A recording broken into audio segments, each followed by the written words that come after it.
오늘 말씀은 로마서 2장 1절서부터 3절까지 말씀입니다. 영상을 통해서 같이 말씀을 듣도록 하겠습니다. 그러므로 남을 판단하는 사람아, 누구를 막론하고 네가 핑계하지 못할 것은 남을 판단하는 것으로 네가 너를 중재하니 판단하는 네가 같은 일을 행함이니라. 이런 일을 행한 자에게 하나님의 심판이 진리대로 되는 줄 우리가 아노라. 이런 일을 행하는 자를 판단하고도 같은 일을 행하는 사람아, 네가 하나님의 심판을 피할 줄로 생각하느냐. 아멘. 오늘은 하나님의 심판은 언제나 진리대로 된다. 하나님의 심판은 언제나 진리대로 된다는 말씀으로 같이 2절의 말씀을 중심으로 말씀을 살펴보고 은혜 받는 시간 되기를 원합니다.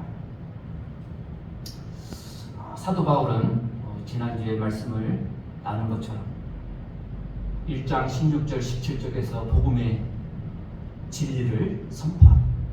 복음은 믿는 자에게 구원을 주시는 하나님의 능력이다. 그리고 이 복음에는 하나님의 의가 나타난다.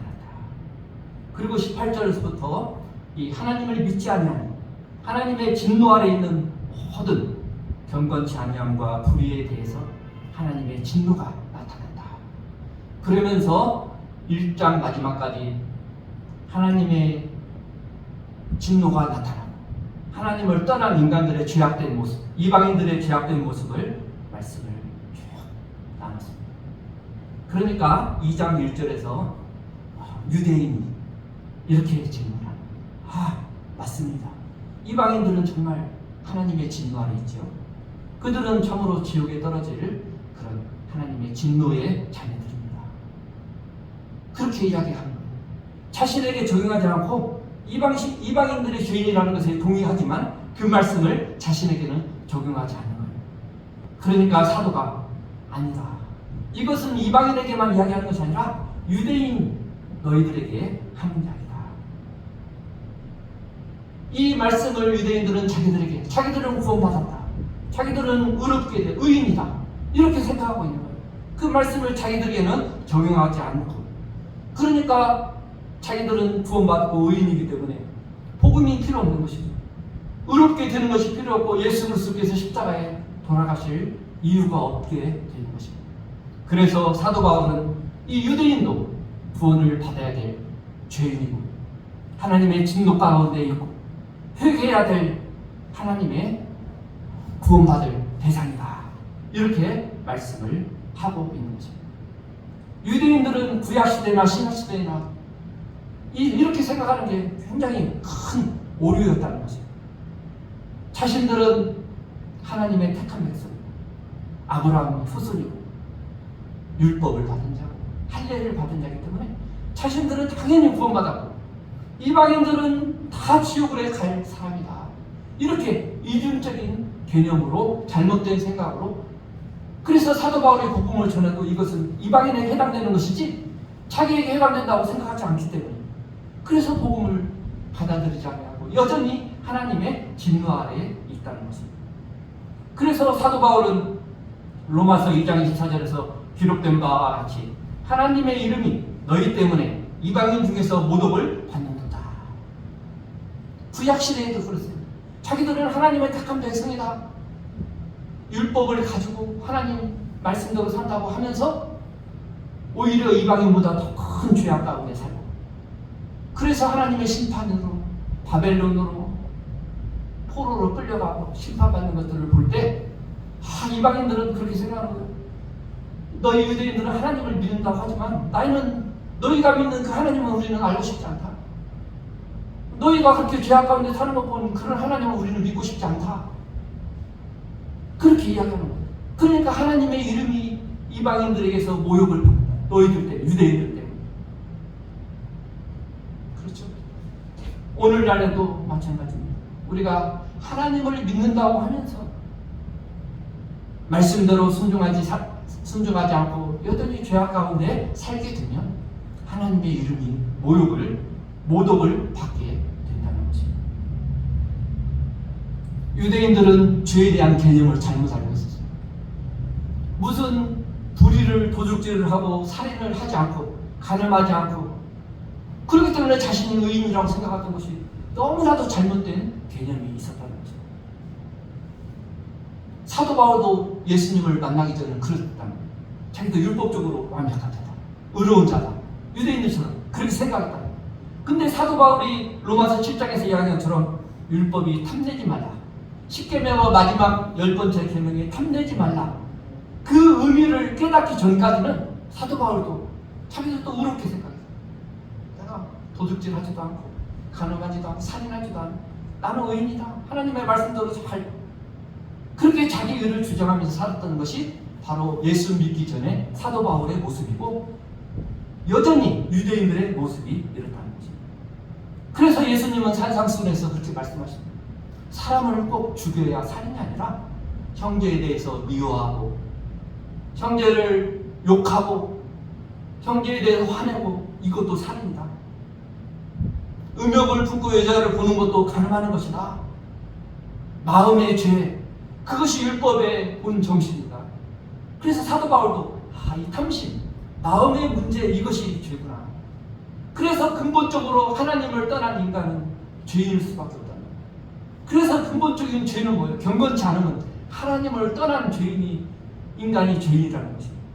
그러나 유대인들은 그것을 생각하지 않고 이 불의, 그 하나님을 떠난 그 죄로부터 나오는 결과들, 살인하고 간음하고 도둑질하고 이런 것들만 죄로 생각하기 때문에 자신들이 의롭다고 생각합니다. 그래서 예수님의 책망을 받은 것입니다. 그러면서 유대인들은 이방인들을 정죄하죠. 저 사람들은 지옥 갈 사람들이다, 하나님을 모르는 사람들, 죄인이다. 스스로에게는 말씀을 적용하지 않고, 그것이 유대인 문제뿐만 아니라 우리에게도 똑같이 적용돼서, 그래서 지난주에 하나님의 말씀을 먼저 나에게, 나는 하나님의 말씀을 나에게 적용하고 있는가, 다른 사람에게만 향하지 않냐고 정죄하고 판단하는 것이 아니라 나에게 적용하고 있는가. 우리 마음의 문제, 우리의 욕심의 문제, 우리의 상상으로, 탐욕으로 마음의 간음과 살인의 죄를 저지르고 있지 않은가. 뉴스에서 살인하는 사람들을 손가락질하고 살인자라고 그렇게 하기 앞서 나는 마음으로 살인의 죄를 짓고 있지 않은가. 이런 것들을 바라봐요. 그것이 2장 1절에서 사도 바울의 첫 번째 유대인들에게 하고 있는 말씀입니다. 이중잣대를 가지고 그 말씀을 자신에게는 적용하지 않고 이방인에게만 적용하고 있는 그 모습을 사도 바울은 지적하고 있는 것입니다. 그러면 오늘의 2절에서는 사도 바울은 그 다음에 무엇을 이야기하고 있는가? 하나님의 심판이 진리대로 된다. 그렇게 자신에게 적용하지 않고 있는 유대인들, 다른 유대 이방인들은 판단하고 정죄하고 죄인이라고 그 정죄로 인해서 너희가 정죄받고 심판받는다. 사람은 인간의 겉모습을 보고 실수도 하죠. 그래서 사무엘이 다윗에게 기름을 부어야 되는데 그 외모를 보고 그 첫째 두째에게 기름을 부으려고 하는 그 실수를 범하잖아요. 사람은 외모를 보고 실수할 수도 있고 또 사람은 거짓될 수가 있어요. 그러나 하나님의 판단은 언제나 진리를 따라서, 진리에 따라서 진리대로 된다는 것입니다. 그러나 유대인들은 이것을 받아들이지가 않았어요. 그렇죠? 이것을 얼버무리고 인정하지 않고 싫어했어요. 자신에게는 해당되지 않는다고 했어요. 이방인들에게는 해당되지만 자신들에게는 적용하지 않으려고 했습니다. 그래서 사도 바울이 너희가 유대인이기 때문에, 하나님의 택한 백성이기 때문에 너희가 죄 가운데 살아도 하나님이 용서하시고 지나가는 것입니다. 죄는 죄고 하나님의 판단은, 하나님의 심판은 진리대로 된다고 강조하고 있는 것입니다. 그래서 로마서 1장 18절에서 하나님의 진노가 불의로 진리를 막는 사람들의 모든 경건하지 않음과 불의에 대해서 하늘로부터 나타낸다. 하나님의 진노와의 심판이 불의에 대해서 정확하게 나타난다. 이렇게 이야기하고 있는 것입니다. 로마서 3장 4절에서도 시편 51편 4절을 인용해서 그럴 수 없느니라 사람은 다 거짓도 돼 오직 하나님은 참되시다 할지라다. 기록된 바 시편 51편 4절을 인용한 것입니다. 주께서 주의 말씀에 의롭다 하심을 얻으시고 판단하실 때에 이기려 하심이라 함과 같으니라. 이것은 주의 판단은 언제나 옳으시다. 시편 기자가 그렇게 고백한 것을 인용하는 것입니다. 사람은 거짓되나 하나님은 참되시기 때문에 사람의 거짓말과 모함에 대해서 하나님은 영원한 진리로 그것을 심판하시고 판단하신다는 것입니다. 로마서 3장 24절에도 이하에도 하나님의 의가 나타났다. 하나님의 공의가 나타났다. 그것이 바로 예수 그리스도를 십자가에 죽으시고 하나님이 진리대로 심판하지 않으시면 예수 그리스도를 십자가에 못 박고 죄에 대해서 심판하실 이유가 없으십니다. 하나님은 진리대로 심판하시기 때문에 예수 그리스도를 십자가에 못 박으심으로 하나님 자신도 의로우시고 공의로우시고 그 예수님을 믿는 우리도 믿는 자도 의롭다 하시기 위해서 십자가에 치기하신 거예요. 로마서 3장 24절 이하가 그렇습니다. 그러니까 하나님의 진리는 심판은 판단은 진리대로 된다는 것을 사도 바울은 강조하고 있는 것입니다. 이 하나님의 심판이 언제나 진리대로 된다는 것이 얼마나 중요한가. 이 교훈을 믿지 않으면요 하나님의 진노의 교훈도 믿을 수가 없습니다. 하나님이 진노하시는 분이다. 하나님이 사랑의 하나님만을 강조하고 그것만을 믿는 그리스도인들이 많죠. 교회가 하나님의 사랑만을 강조해야 된다. 그러나 그 사랑과 똑같은 강조적으로 하나님의 진노가 있다는 것을 우리는 가르치고 확신하고 믿어야 된다는 거죠. 그래서 하나님의 심판이 진리대로 된다는 것을 믿지 않으면 하나님의 진노의 교훈도 우리는 믿지 않는 것입니다. 그리고 그것을 믿지 않으면 믿음으로 우리가 어렵게 된다는 것도 믿지 않고 믿음으로 어렵게 된다는 것을 믿지 않으면 예수 그리스도의 속죄의 그 진리도 믿지 않게 됩니다. 그리고 심지어는 이렇게 되면 결국은 요즘의 구원파와 같은 무율법주의자들처럼 하나님은 다 사랑의 하나님 아니냐, 무슨 하나님이 진노하고 심판하시냐, 우리는 구원받아야 합니다. 유대인들처럼 설령 말씀대로 살지 못해도 우리는 다 구원을 받은 거 아닌가. 그렇게 거의 구원파와 같은 무율법주의에 빠질 수 있는 위험이 있다는 것입니다. 하나님의 사랑과 은혜를 율법과 반대되는 걸로 해서 과거에는 우리가 율법 아래 했지만 이제 율법은 폐해졌다. 우리가 율법은 이제 더 이상 지키지 않아도 된다. 이렇게 하나님의 사랑과 은혜만을 강조하는 것. 이것은 바로 하나님의 공의와 의를 거스르는 그런 가르침이고 그런 행동인 것입니다. 하나님은 공의로우신 분입니다. 하나님의 심판은 언제나 진리대로 되는 것입니다. 그것이 하나님의 자녀이든 아니든 유대인이든 이방이든 믿는 자든 믿지 않는 자들은 하나님은 진리대로 언제나 진리대로 심판하신다는 것입니다. 우리가 예수 그리스도를 믿고 하나님의 자녀라고 할지라도 죄 가운데 거하고 죄를 지는 거기에 대해서는 반드시 하나님의 징계가 진리대로 심판하신 하나님인 것을 우리는 기억하고 이것을 가르쳐야 되는 것입니다. 이것을 가르치지 않기 때문에 오늘날 많은 그리스도인들이 정말 하나님의 말씀대로 진리대로 하나님이 심판하시는 그 하나님의 공의를 무시하고 오직 하나님의 사랑과 은혜만을 강조하고 신앙생활하는 그런 오류를 범할 수 있다는 것입니다. 두 번째로 하나님이 진리대로 심판하신다는 그 성경 말씀들이 굉장히 많습니다. 아브라함도 창세기 18장 25절에서 세상을 심판하시는 이가 공의를 행하실 것이 아니나이까. 아브라함도 하나님이 공의로 진리대로 심판하시는 것을 믿었습니다. 그렇게 고백했습니다. 그래서 하나님의 행하시는 모든 것은 언제나 진리입니다. 옳습니다. 이렇게 고백한 것입니다. 출애굽기 20장의 십계명도 그 도덕법도 하나님이 말씀대로 순종하면 복을 주시고 하나님을 거역하고 우상을 숭배하면 벌을 주시는 그 진리대로 심판하시는 하나님인 것을 나타내는 것입니다. 레위기 민수기의 그 제사들도 그런 거 아닙니까?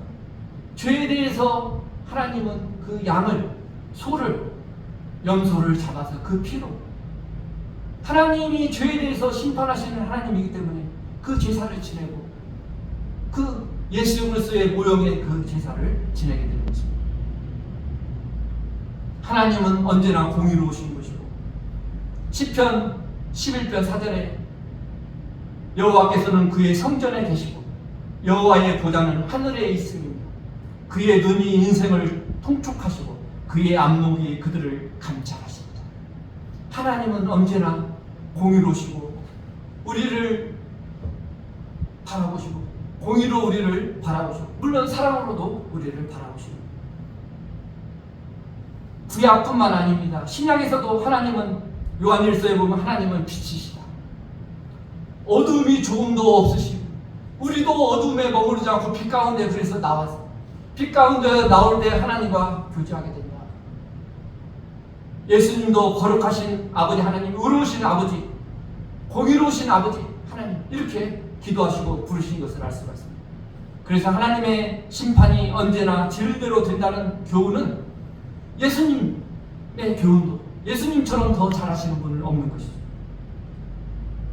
세 번째, 하나님의 심판이 진리대로 된다는 말씀을 한번 적용하는 시간을 갖겠습니다. 하나님의 심판이 판단이 진리대로 되는 것이기 때문에 하나님은 다양한 기준을 가지고 계시는 것이 아니라 한 가지 기준. 유대인들은 하나님은 다양한 기준을 가지고 있어요. 유대인들에게는 이러한 기준, 우리에게는 그리고 이방인에게는 다른 기준을 이렇게 적용한다고 생각해요. 이것이 바로 유대인들의 오류죠. 그래서 이 복음의 진리가 이방인들에게만 죄인이라고 생각하게 되는 것입니다. 그래서 사도는 그것이 아니다.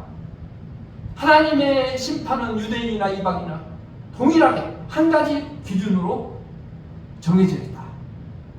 여러 기준이 필요 없다는 것입니다. 인간은 여러 기준이 있죠. 부모들도 자녀에 대해서 또 예쁜 자녀가 있고 그렇죠. 똑같이 적용할 수 인간이기 때문에. 그리고 해외여행을 가봐도 미국 같은 데 가보면 미국인들은 뭐 그냥 프리패스에 줄 서지도 않고 막 한쪽에 다 왜? 자기들은 내국인이고 외국인들은 여권을 가지고 다 검문을 받고 심사를 받고 줄을 서야 됩니다. 우리 이 땅에서도 그런 차별이 있어요.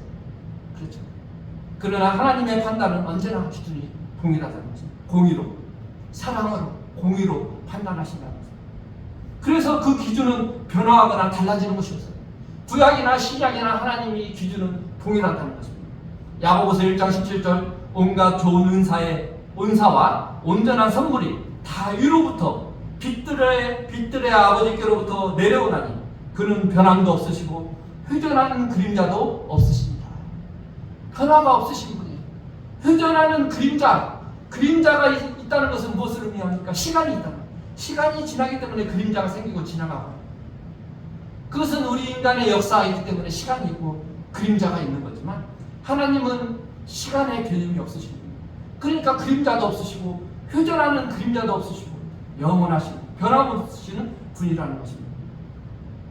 그래서 하나님은 어느 세대나 어느 민족이나 동일한 기준으로 하나님은 바라보신다. 어떤 환경이나 상황에서도 그 기준은 변하지 않고 언제나 진리를 따라서 판단하시고 존재하시고 왜? 그것이 하나님의 성품이기 때문에 하나님이 그런 성품을 가지고 계신 분이기 때문에 그렇다는 것입니다. 그래서 하나님의 판단은 언제나 진리를 따르기 때문에 하나님께서 판단하실 때는 언제나 동일하게 사람의 마음의 중심까지 꿰뚫어 보신다. 사람은 외모를 보지만 하나님은 그 판단이 항상 진리이고 정확할 수밖에 없다는 하나님이시기 때문에 외모로 판단하지 않으시고 공의롭게 판단하시는 분이라. 요한복음 7장 24절 누가복음 11장 39절 40절에서도 예수님은 유대인들 서기관과 바리새인들의 그 마음의 중심을 보십니다. 하나님이기 때문에 서기관과 바리새인들은 인간들이 볼 때는 너무 어려운 사람이었어요. 그렇죠? 언젠가 말씀드렸죠? 이 땅에서 딱 두 사람만 천국에 갈 수 있다면 그 당시의 사람들은 서기관과 바리새인 딱 두 사람만 천국에 갈 수 있다고 생각할 정도로 그렇게 겉으로는 의롭고 그렇지만 예수님은 어떻습니까? 주께서 너희 바리새인은 지금 잔과 대접의 겉은 깨끗이 하나 너희 속에는 탐욕과 악독이 가득하도다. 어리석은 자들아, 겉을 만드신 이가 속도 만들지 아니하시느냐. 예수님은 중심을 보십니다. 하나님은 중심을 보십니다. 하나님은 겉만 보시고 안은 보실 수 없다고 생각하는 것은 너무나 어리석은 것이죠. 하나님은 언제나 진리를 따라서 판단하시고 사람의 마음의 중심을 보시는 것입니다. 누가복음 16장 15절에도 하나님은 진리를 따라서 사람의 마음의 중심, 속을 보신다. 모든 것을 보신다. 예수께서 이르시되 너희는 사람 앞에서 스스로 옳다 하는 자들이나 너희 마음을 하나님께서 아시나니 사람 중에 높임을 받는 그것은 하나님 앞에 미움을 받는 것입니다. 사람들은 사람 앞에서 인정받고 높임을 받으려고 합니다. 그러나 사람은 그걸 잘 모를 수도 있어요. 그렇죠? 사람은 겉을 보기 때문에. 그러나 그것은 하나님 앞에 미움을 받는 것이다. 그렇게 예수님은 말씀하고, 하나님의 말씀은 우리의 모든 폐부를 찔러 쪼개기까지 하시는 그 말씀이기 때문에 우리의 중심을 보십니다. 히브리서 4장 12절 13절 하나님의 말씀은 살아있고 활력이 있어 좌우에 날선 어떤 검보다 예리하여 혼과 영과 및 관절과 골수를 찔러 쪼개기까지 하며 또 마음의 생각과 뜻을 판단하시나니 지으신 것이 하나도 그 앞에 나타나지 않음이 없고 우리의 결산을 받으실 이의 눈앞에 만물이 벌거벗은 것 같이 드러나리라. 이것이 마지막 심판 때의 모습을 말씀하고 계십니다. 그러나 지금도 하나님의 말씀은 우리의 심장과 영과 혼과 관절을 찔러 쪼개기까지 우리의 마음을 변화시키고 우리의 삶을 변화시키는 말씀이고, 하나님은 그 우리의 마음의 중심을 보신다는 것입니다. 아멘. 하나님은 결코 인간으로 이야기하면 회유당하시는 분이 아닙니다. 매수당하시는 분 아니에요. 인간은 뇌물로 매수하죠. 뇌물을 주고 회유하고 좋게 하고. 그러나 하나님은 그를 기쁘시게 하는 어떤 행동도 그의 진리로 보시는 판단에 영향을 줄 수가 없는 거죠. 대표적인 예가 바로 사울이죠. 사울이 불순종으로 하나님의 책망을 받았어요. 사울은 번제를 드리면 내가 불순종했지만 이것으로 하나님의 마음을 살 수 있지 않을까, 이렇게 생각했어요. 사무엘상 15장 20절 사무엘이 이르되 여호와께서 번제와 다른 제사를 그의 목소리를 청중하는 것을 좋아하신 것 같이 좋아하시겠나이까. 순종이 제사보다 낫고 듣는 것이 순양의 기름보다 나아요. 사울은 하나님께 불순하는 것을 통해서 하나님을 기쁘시게 하는 다른 제사를 드리면 하나님의 마음을 살 수 있을까? 하나님은 번제와 희생 제물을 받지 않으시는 거죠. 그렇죠? 우리의 순종의 마음을 보시고 그 마음을 보시는 것입니다. 결론적으로 하나님의 판단은 언제나 진리대로 되는 것입니다. 다윗을 예를 들어볼까요? 다윗은 하나님의 사랑을 많이 받은 자죠. 그렇죠? 그러나 사람들은 하나님의 편애를 많이 받았다 이렇게 생각할 수도 있어요. 그러나 다윗이 범죄했을 때 하나님의 징계가 어땠습니까? 그냥 넘어갔습니까? 아니죠. 정말 칼이 집안에서 자식이 반란을 일으키고 수많은 사람들이 죽고, 그렇죠? 자기의 처들이 백주에 부끄러움을 당하고, 정말 하나님이 사랑하는 다윗도 죄에 대해서는 징계가 분명히 있었다는 것입니다. 하나님은 진리대로 판단하죠. 그렇죠? 심판하시는 분이라는 것을 우리가 알 수가 있습니다. 베드로가 고넬료 가정에서 그랬잖아요. 베드로가 입을 열어 말하되 내가 참으로 하나님은 사람의 외모를 보지 아니하시고, 사람의 외모를 보지 않으시고 중심을 보시는 하나님이다. 야고보서 3장 17절 오직 위로부터 난 지혜는 첫째 성결하고 다음에 화평하고 관용하고 양순하며 긍휼과 선한 열매가 가득하고 편견과 거짓이 없는 지혜는 하나님의 말씀, 편견이 없으신 분, 거짓이 없으신 분이죠. 모든 사람에 대한 하나님의 판단은 동일하십니다. 심판은 동일하십니다. 이스라엘 백성은 선택된 하나님의 백성이었지만 그들이 범죄했을 때 얼마나 처참한 포로로 끌려가고 죽고 1900년 동안 나라 없는 백성으로 1948년인가요? 그때 회복되기 전까지 정말 600만 명, 6만 60만 단위 600만 명이 학살당한 하나님의 진노는 진리대로 되는 것입니다. 하나님이 아무리 택한 이스라엘 백성이라고 해도 그들이 하나님을 떠나고 우상 숭배하고 죄를 졌을 때 하나님의 심판은 정확하게 이루어진다는 것입니다. 로마서 11장 21절 22절 사도 바울이 유대인들에도 특별히 이야기하고 있는 거 아닙니까? 하나님이 원가지도 아끼지 아니하셨거든 너도 아끼지 아니하시리라. 그러므로 하나님의 인자하심과 준엄하심을 보라. 넘어지는 자들에게는 준엄하심이 있으니 너희가 만일 하나님의 인자하심에 머물러 있으면 그 인자가 너희에게 있으리라. 그렇지 않으면 너도 찍힌 바 되리라.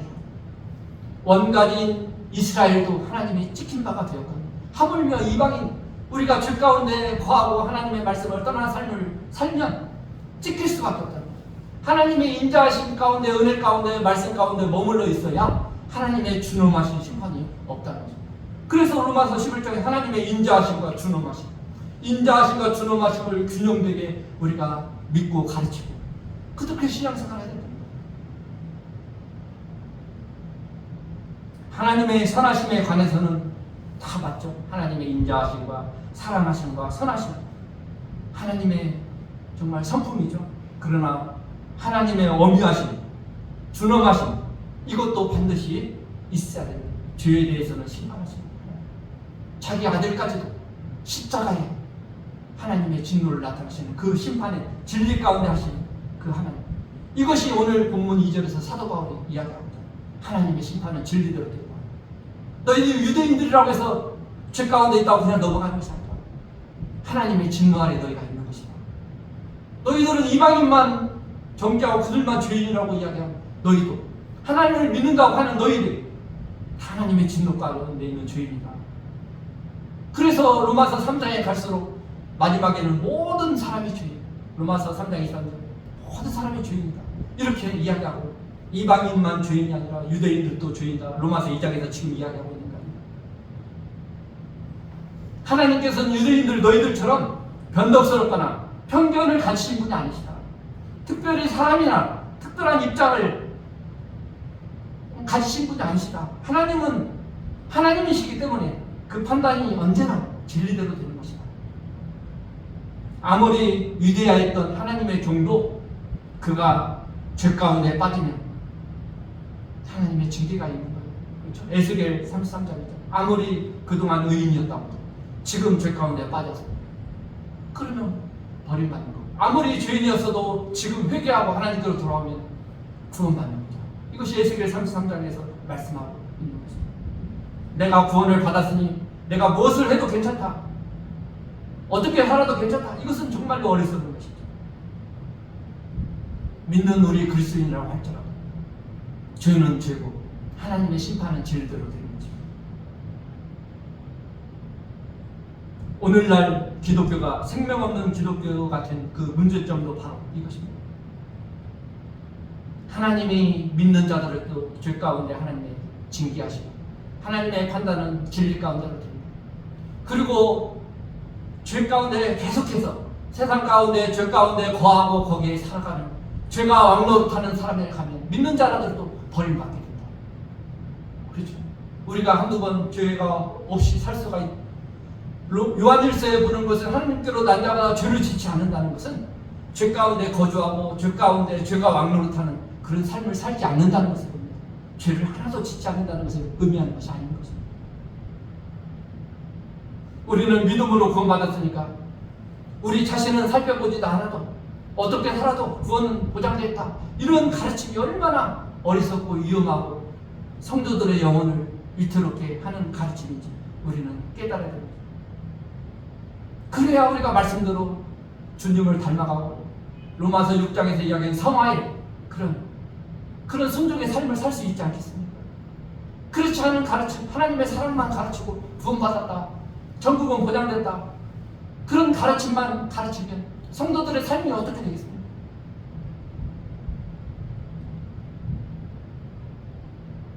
그래서 실제와 너무나도 유리된 그렇죠. 그러한 삶을 사는 성도들이 너무 많다는 것입니다. 그러한 가르침이 어렸을 때부터 하나님의 심판, 죄는 죄고 다윗이 징계받은 거죠. 그렇죠. 하나님의 백성이라도 하나님은 동일한 기준을 가진다. 유대인, 이방인 다른 기준이 있는 것이 아니다. 이런 가르침으로 말씀을 가르치고 우리 신앙생활을 했다면 지금보다는 더 거룩한 삶을 살고 말씀대로 살려고 하고 죄 가운데 거하지 않는 삶을 살지 않았겠습니까? 저부터 그렇죠. 그래서 오늘 사도 바울의 2장 2절 하나님의 심판, 하나님의 판단은 진리대로 된다. 이 말씀을 항상 우리 마음 가운데 새기고 그 말씀을 나에게 먼저 적으라고 하나님의 거룩하심을 죄를 미워하고 죄와 싸워서 이기고 주님을 닮아가는 그러한 대림세상교회 모든 사역자 성도들 다 되시기를 예수 그리스도의 이름으로 축복합니다. 찬송가 358장 부르시고